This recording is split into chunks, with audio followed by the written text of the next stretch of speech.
Hello everybody, Tyrone the God 3 here, and welcome back to Dragon Ball Super Reviews. Today we'll be doing the review of episode 78. This episode is titled, The Gods of Every Universe in Shock, Loser Erased in the Tournament of Power. This episode was... One thing I want to note on this episode's art style, and yes, a lot of people always say, oh, animation. Nah, it's not really an animation thing, it's more of an art style thing that I want to talk about. The art style here is very reminiscent of episode 4 of Dragon Ball Super, with Emperor Pilaf and stuff, and I'm only saying that because Emperor Pilaf's episode 4, that episode was dubbed not so long ago, so I actually do have a nice reference point, and I'm sure this was used in other episodes of Super as well, but I noticed it a lot here. In Dragon Ball Super episode 78, you can see that a lot of the characters are very heavily inked, like the outlining is heavily inked, which is a very interesting art style to me. It's okay. I mean, it makes everybody seem on model. They're not off, like a lot of the characters weren't off model here. In fact, they were all drawn very well because they were heavily inked. And this episode was probably that way because it wasn't a lot of fighting. It was mostly exposition. We got some fighting, but like 98% of the episode was exposition. So the episode basically goes right off from where the last episode ended, where the Daishinkan is telling Goku and the others about the tournament. They get into more specifics, and he also tells them that Zeno, both of the Zenos, want a exhibition match before the actual tournament starts, just to see what to look forward to in the big tournament.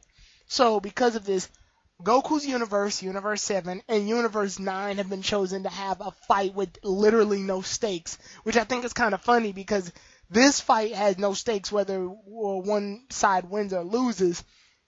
However, the other tournament afterwards is the one that basically has the highest stakes. And I know what you're thinking, this time you'll finally change your tune about Dragon Ball Super having stakes, right? No. See, the reason I don't change my tune about Dragon Ball Super having any stakes at this point is because, I'm sorry, for two reasons. One, Goku's already friends with both of the Zenos, so I feel like the whole destroying all the universes that don't win in the tournament thing are kind of sketchy. Like, something seems very off about that. It's almost like they tried to raise... You ever try to prove something to somebody so much, but you're exaggerating or you're bluffing or, something like that? To turn this entire series into, there's no stakes, there's no stakes, there's no stakes. Now we have the highest stakes ever, destroying the universe. I don't know, that transitional jump just feels uncomfortable to me. Especially when you have two, essentially, kids deciding the fate of all of those universes. But regardless, so Goku takes into the fact that the Zenos said this, and Goku is in shock because he didn't realize that the stakes were going to be so high. Everybody basically chews him out for it. And Goku feels bad too, but at the exact same time, he's still pumped up to fight. And Goku makes it his resolution, okay, I'm just going to have to win here. Now, that's pretty important because Goku doesn't really win many tournaments. He only won one, and that was the one that he fought Piccolo Jr. in. All the other tournaments he pretty much loses in. The Universe 6 versus 7 tournament, he lost in that tournament against Hit. So, yeah. It's just very interesting to see that Goku's made it his new resolve to beat everybody. So then Goku ends up trying to recruit 2 more fighters for the exhibition tournament, and he tries to get Vegeta. Obviously, Vegeta won't move. And then Vegeta goes, why don't you just ask your son? Goku looks at Goten and realizes he's obviously not quite there yet, and he's a kid.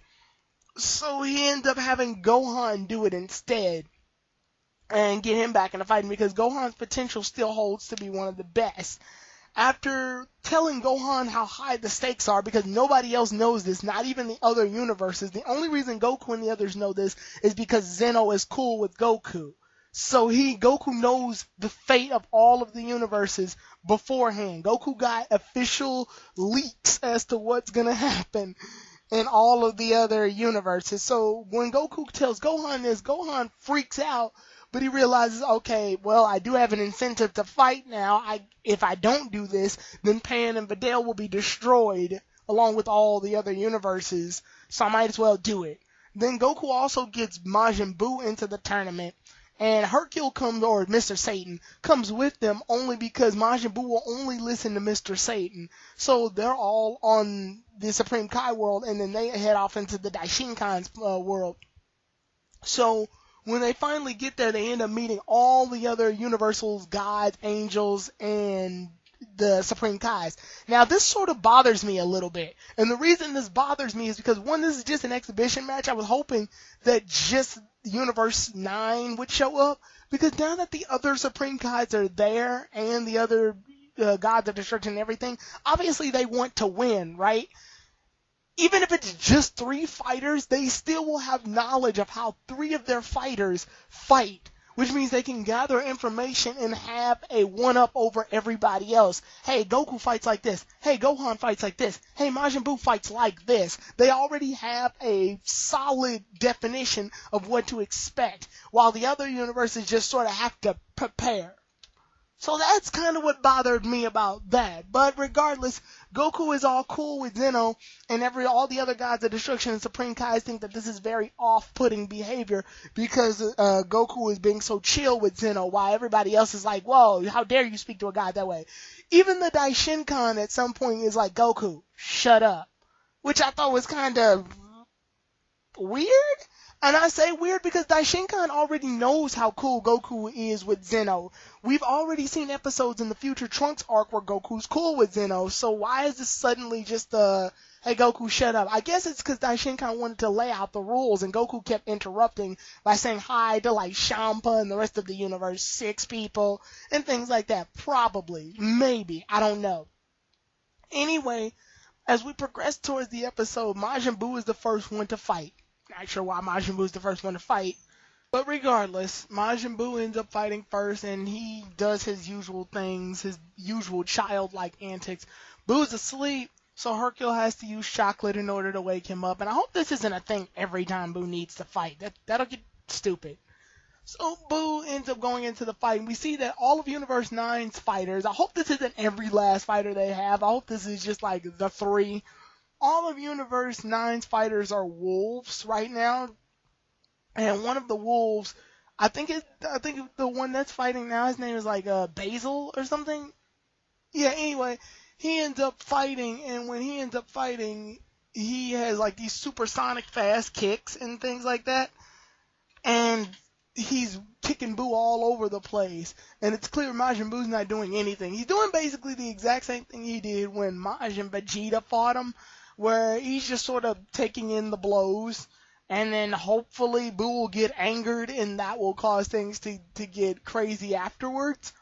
Hopefully, but I don't know, we don't know the results of that fight yet, obviously. So when that ends up happening, Buu's getting smacked around, and the episode basically ends right there. So, overall, I think this episode was good in explaining a lot of things. I think they were a little quick to rush to the exhibition match tournament, and I really do hope that after the exhibition match tournament, there's some time to actually progress.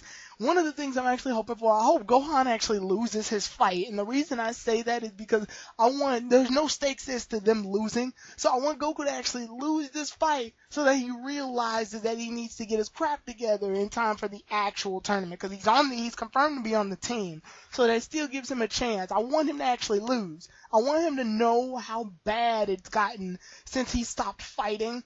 Because if you're going to bring him in this tournament to fight anyway, you might as well make him somewhat a full-fledged fighter at this point, since you forced him back into fighting. So I do want him to lose. I want Majin Buu to sort of win his, or like have like a draw deal where he falls asleep so he's unable to battle, and then the opponent is knocked out too, so it's a tie. And then Gohan loses his fight and Goku wins his, no problem.